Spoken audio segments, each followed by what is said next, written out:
streamlining back-end processes so much that you're able to launch into a whole new market and redirect your marketing strategy, plus getting the most out of your software tools. It's the E-commerce Master Plan podcast, here to help you solve your marketing problems and grow your e-commerce business. Cutting through the hype to bring you inspiration and advice from the e-commerce sector and beyond. Here's your host, Chloe Thomas. Hello and welcome. It's great to have you here. In today's episode, we're getting into how you can make the most of those tools that sit around the back end of your business. We'll be talking about inventory management tools. We'll be talking about postage tools. We'll even get into some customer service tools. But this isn't, but nowhere near as dry as that makes it sound, because my guest today has found ways to both use those tools to massively streamline his business, but then really squeeze every last drop of data out of them so as he can further enhance both the marketing that they're doing and how the team are operating in order to really, really enhance the business. It's really quite inspiring. We're going to get into all that in a moment or two, but before we do, please do check out the sponsors. This podcast is brought to you by Klaviyo, the ultimate e-commerce marketing platform for brands of all kinds and sizes. Whether you're an entrepreneur just starting out or you're part of a marketing team at a multinational brand, Klaviyo will give you everything you need to create memorable marketing moments, building customer relationships that keep shoppers coming back time and time again. Get started with a free account today. Visit klaviyo.com/masterplan. That's KLAVIYO.com/masterplan. This episode is sponsored by Brightpearl, the retail operating system that helps multi-channel commerce brands grow fearlessly. Did you know, according to research by Brightpearl, 4 in 10 consumers will use non-traditional shopping platforms to do their holiday shopping this year? Platforms like Alexa, WhatsApp, or Pinterest. Are you all set to cash in on this latest shift in shopping habits? No? Then join Brightpearl's free webinar hosted by me that will ensure you don't miss out. Get your free ticket at brightpearl.com/masterplan now. And now to introduce today's special guest. Nick Ernst is the co-founder at Snap Supply, an appliance replacement parts specialist who serve both the consumer and the wholesale markets. Founded in October 2017, they are now doing over 9,000 orders per month. Hello, Nick. Hey, Chloe. Thanks for having me. It's great to have you on. How did you get into e-commerce? How did you start the business? So I worked for a company called PDQ, and they were in the appliance parts industry. And after a lot of evaluating the market, where things were going, I started to push the idea of being on places like eBay and Amazon within the company. And over time, it just was not being accepted. And so the owner asked me, well, if you think it's such a great idea, why don't you give it a shot? And so from that point forward, I have been pushing Amazon and the e-commerce world with the appliance parts that we have today. Oh, of course. It's kind of like an evolution of PDQ. Yeah, there's a PDQ and a second brand called Exact Replacement Parts. And so we work directly with them and buy our products through them and their manufacturers to offer it direct to consumer at a private labeled brand that's Prism and Snap Supply. Very cool. And you said that you kind of started off with the eBay and Amazon. So is it now, was it a long time before you built your own website, or was that something that came quite early in the mix too? So just because of I'm 33 and I grew up on the web, I knew that a website was the best option to start with. So I actually started with Shopify. And to simplify things, I use their built-in integration tools to push all the listings I created in Shopify directly into eBay and Amazon and manage the orders directly through Shopify in the beginning. So it was actually the first step in the process. Oh, wow. And you just went with let's just do it the simple way with Shopify and wait until we find the problems with that before we put something more solid in place. Yeah, I had convinced them that I was going to have this small little space in the warehouse that was like 5 feet And so I had my inventory sitting there labeled. And on my lunch break, I would run out there, fulfill an order. PDQ and ERP, I should say, is a family business. So my brother was working there as well. And so we would just, on our lunch breaks, run into the warehouse, fulfill an order really quick via Shopify and Amazon. Nice. So properly right from the very, very beginning stage. I know a lot of the listeners will be very familiar with the trying to balance the generating sales and actually dispatching them too. So where in the world are you now and where are you selling to? So we're located just outside of Chicago in a town called St. Charles, Illinois, and we're currently selling on our retail website, a wholesale website, Walmart, eBay, and Amazon.com. Wow, so plenty of channels to be keeping on top of. Yeah, we've got a really great tool called BrightPro that helps automate everything. It manages our inventory and orders across all platforms, so it really makes it easy for us. Because that is always the challenge, isn't it? Number one is getting the listing set up on all those different places, but then it's the inventory side of things is where things can really fall over because you don't, if you just disappoint the customers on Amazon and eBay, you risk your whole business on that space. If you disappoint your consumers on your own websites, be they the wholesale or the actual consumers, then you risk really annoying them and giving yourself a load of work and potentially losing them as a customer as well. So getting that inventory right is absolutely crucial. Yeah, being two people starting out with full-time positions, it was really important for us to have an organized process for things. So straight from the beginning, trying to keep things in order was just a must, especially when you're dealing with Amazon. Having processes for everything. And as we've evolved, Bright Pearl has made that possible for us to balance all the orders coming in, the returns, the invoicing, all of that stuff while keeping a pretty small staff. And of course, the other thing is once you've got the inventory sorted, if you've got it all coming through one platform, then the process of the picking, packing, and dispatching becomes a lot more streamlined on your side, doesn't it? You're not using multiple different printers. It all just comes out and doesn't really matter where the order came from in the first place.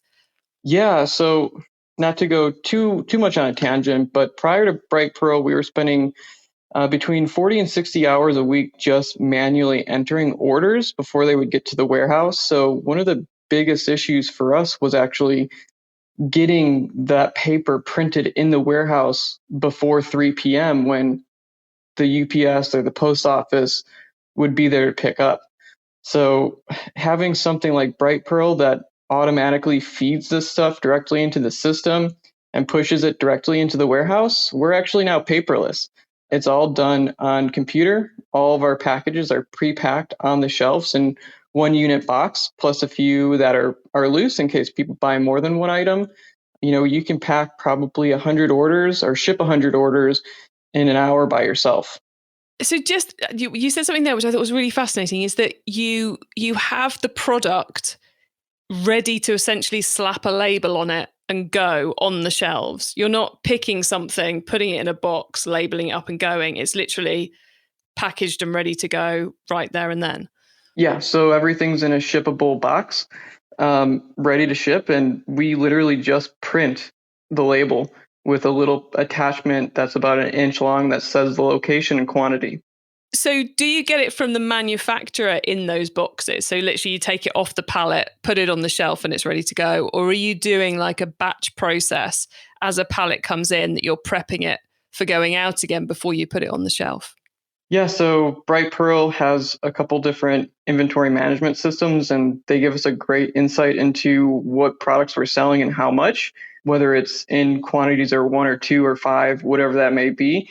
And so we actually get it in pallets and box it ourselves. We have a couple manufacturers that know we sell on Amazon and have certain restrictions, like it has to come bubble wrapped.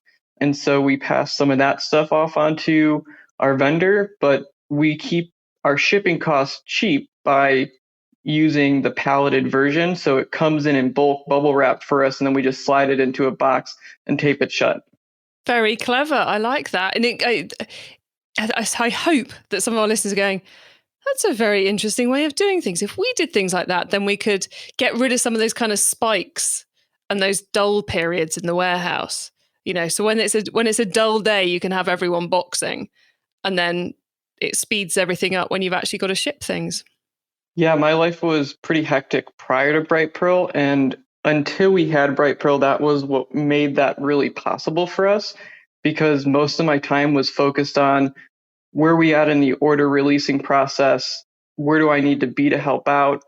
Okay, I'm going to jump into the warehouse after lunch and I'm going to help pack things to get things shipped.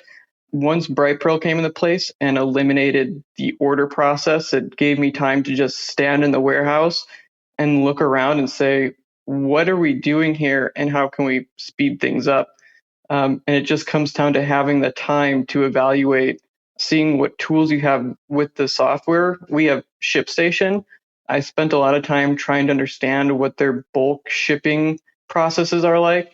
And so we do batch shipping, where literally we know all of our SKU, let's say A, is going to be in box 12 by 12 by 3. So we can literally drag all of those boxes or those SKU A orders and just hit print, and it'll print with our preferred shipping method.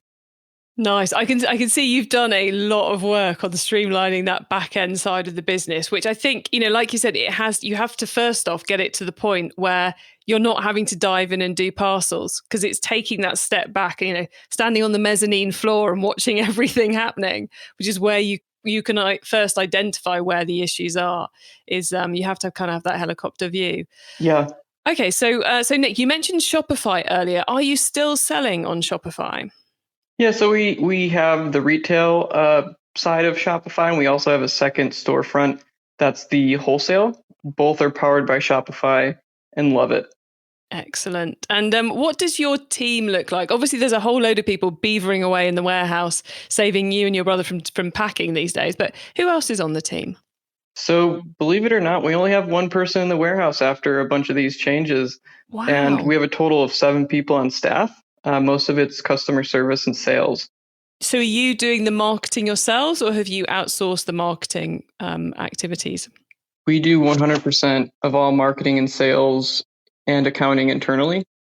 Very nice. And any particular areas that that you're really liking on the marketing front at the moment? So one of the things that I really think is a underutilized tool is YouTube. We utilize Facebook, Instagram to the best of our ability, but when we produce video content, we don't market it. It brings the visitors that are most interested in our product and do the most amount of page views and checkouts. Just for clarity's sake, is that just organic YouTube postings? You create the video, put it on your YouTube channel, and income the sales, or is it also YouTube ads? We don't spend anything on YouTube ads, so it's literally just the organic, putting it out there with some good keywords that help show up naturally in the search engines.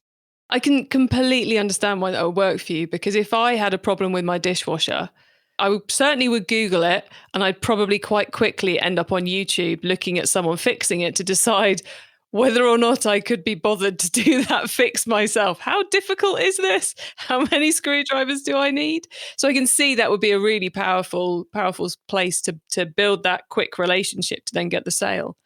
Yeah, when we do something like you're saying, a lot of times it starts with a noise, dishwashers making a banging sound. So creating a blog post that talks about a banging sound and what could lead it to make that, as well as a video that explains the same content with some simple fixes, with some links back to the website.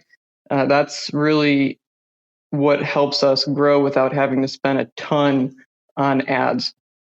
Yeah, I've now got this vision of half of your warehouse space being semi-broken line of dishwashers, another line of kind of semi-broken washing machines, and you're just trying to recreate the right noise on them so you can do the video. Is it like that, or is it a bit more professional, I suppose? So we use Zendesk, and it usually starts with frequently asked questions. What are people reaching out to our customer service asking about? Using tags to understand what the customer is talking about so that I can pull a report and say, there's a lot of people asking about a dishwasher and a noise. and, going through those tickets or voice recorded interactions and hearing what my customer service is talking about. We also do Wednesday meetings where we talk about what our customer service is hearing on a frequently basis and how we can solve it without having to have another interaction. I love that. It's so often we say, you've got to listen to the customers. And I think people often think that means, creating some kind of forum or running a Facebook group. But actually, the data usually is already there, isn't it? It's like, just ask the customer service team, look at the way they're using the tools and the data you can get out of that. And there is answers to actually bring in new customers at the beginning of the whole process. Yeah, that's really what we try to focus on is how do we intercept the customer before they know what they want? Because a lot of it is model number specific. When you leave it to the customer to just kind of choose what they think they need, there's a good chance you're going to get a return. But if you can somehow get them in the decision-making process through some of this content that kind of guides them how to find the right product, you're going to have a better customer experience and just overall a lower return rate and lower costs. Because I suppose you're both making sure they buy the right thing, hence the lower returns rate and so forth, but you're also the voice of help as they go through the process. It's like, well, these guys clearly know what they're speaking about because they had the video that helped me or the blog post that helped me. So I think I'll buy from them because I know, I know I'm going to have exactly the same part as is in the video and I'm actually trying to fix it. So it's kind of that double pronged thing. You're creating a better customer and you're building a better relationship with the customer so they buy from you and not someone else. Yeah, it allows us, there is a value to creating content and having a trained customer service staff. And so we're not the cheapest person, and being able to provide them a service that they are appreciative for kind of justifies why they're going to buy from us versus someone else. Because I was going to say, you're keeping the customer service team in-house. And from what you said about, getting them to tag up Zendesk and learning from them what people are doing, I'm guessing there's a lot of knowledge your customer service team have because it's not all, where's my parcel? A lot of their calls are, how do I use this? How do I fix this? I've got this problem. So is it kind of like a customer help desk more than just customer services? Yeah, exactly. So we have a lot of frequently asked questions that we use internally, things that I know my customer service is going to experience. And, here are some of the tools on how do you solve that. And that is part of our blogs and YouTubes is, my service team knows they didn't know a lot about appliances, but now they do. So when they ask me a question, a customer's experiencing X, I make sure I walk them through it so that they understand what we're doing to solve it versus just copying pasting what I told them. So trying to use every interaction as a learning moment is really important to having a trained customer service staff. And we do it in our group chats. We don't do it on one-on-one. So if I'm not available at that time, but another person in our team knows the answer, they're able to chime in before I can get to it. Nice. And then, of course, they're reinforcing their own learning as they teach someone else. So you get that whole kind of virtuous circle happening.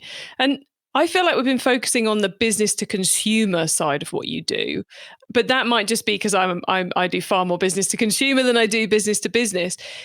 But with the wholesale customers you sell to, who I would assume, actually, let's clarify who they are. I would assume they are handymen and plumbers and tradespeople, or are they also physical retail stores as well? So we don't have any physical retail stores. You hit the nail on the head with the servicemen.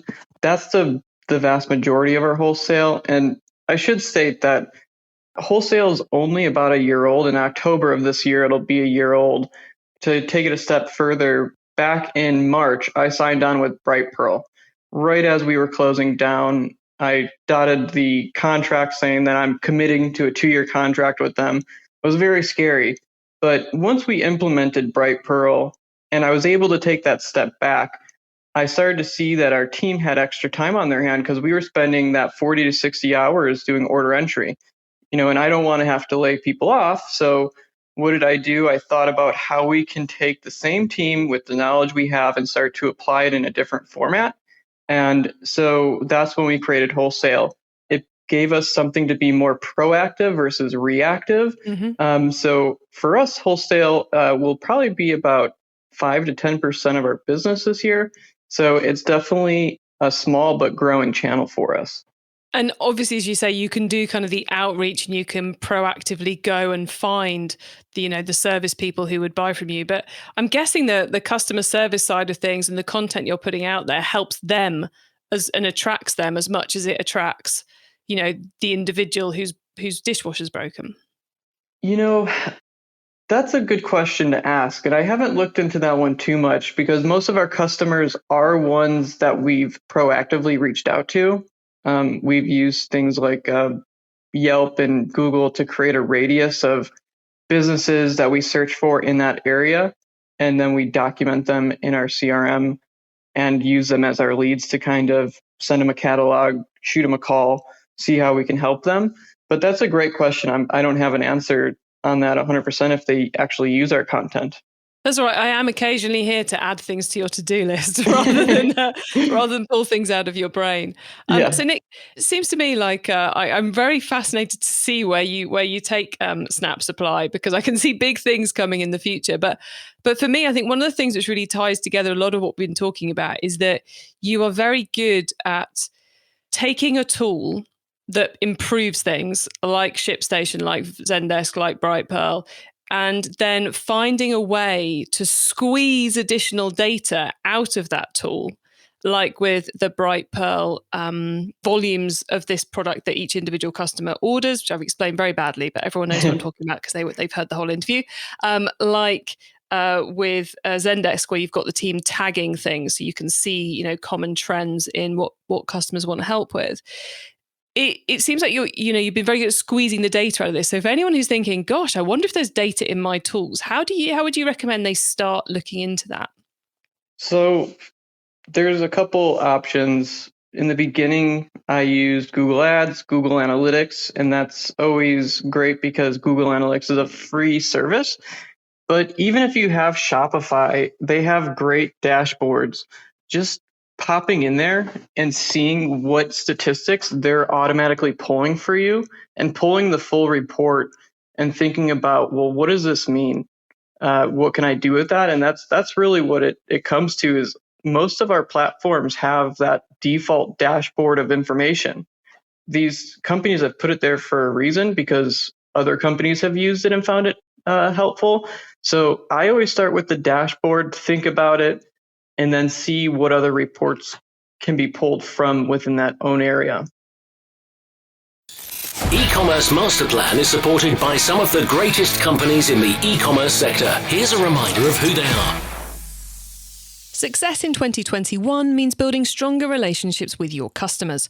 Last year saw a lot of consumers switching to buy online, leading to surges in new customer acquisition. So how are you planning on turning your new first-time buyers into profitable repeat customers?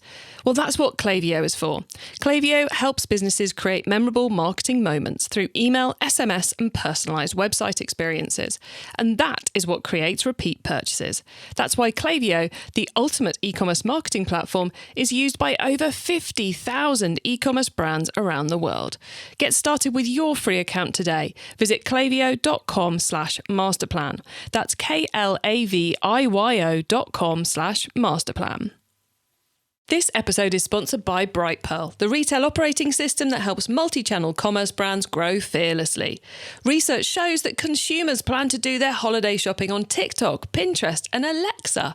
To help you capitalize on this opportunity, Brightpearl are hosting a free webinar packed with brand new insight and real-world advice from high-growth commerce brands on what you can do now to make sure you maximize your potential this peak season. Reserve your free spot today at brightpearl.com/masterplan. It's time for the top tips round. Okay, well, Nick, you've already given us a lot of great advice so far today, but I do love this particular section of the show because it gives me and our listeners some really quick ideas for taking our businesses to the next level. So, Nick, are you ready for the top tips? Yes. Excellent. Okay, the book top tip. If everyone listening to this podcast agrees to take Friday off and read a book to make their business better, which book would you recommend? For me, it's The Goal, and it's about bottlenecks and how they trickle down further after you solve one. Nice. I like it. I haven't come across that one, so I shall have to look that one up myself. The traffic top tip, then, which marketing method do you either prize above all others or think doesn't get the press it deserves? So Google Ads is my bread and butter. The merchant ads specifically, with the pictures, that really helps customers find the right parts. But also, kind of like I talked about, YouTube is a great underutilized tool. Very true. I'm a big Google Ads fan myself. Okay, the top tip, tool top tip even. Come on, Chloe, you've only done this over 300 times. The tool top tip, Nick. Maybe a collaboration tool, a social media plugin, a phone app, or just a way of working. Is there a cool little tool you use that makes you and your team more efficient day to day? For me, it's the G Suite tools from Google and Microsoft Teams. That's where we do all of our internal conversations. Everyone is in a different location, typically, with the warehouse person. They're on it. Everyone's working from home, so that's how we stay together. Nice. And then the growth top tip. If you met someone today who's focused on growing their e-commerce business from 100 orders per month to 1,000, what would be your number one tip for them? So this was one that took me quite a while to figure out. But for me, I focus on a few great items. And that represents a big part of my business. Just a few stats. My top 40 equals 85% of my sales. My top 10 SKUs represents about 60% of my sales. So focusing on what really drives the business and really trying to hone that with those Instagram posts, the content blogs that push to it, YouTube videos that talk about it, and any other marketing option out there, that for me was something that really helped us find our wind. I love that. Get focused, everybody. Nick, before we say goodbye, could you please let the listeners know where they can find you and your business on the web and social media, please? So you can find us at snapsupply.us. That's our website. And then on social media, we're Snap Supply LLC. So Instagram, Facebook, both Snap Supply LLC. Nice. Nick, thank you so much for being on the podcast today. It has been really fascinating and enlightening hearing how you're using your tools and how you're using your data. And I can tell you've got a very razor sharp precision and line of focus on these things. So thanks for sharing it with us. It's been an utter pleasure. Chloe, thank you so much for having me.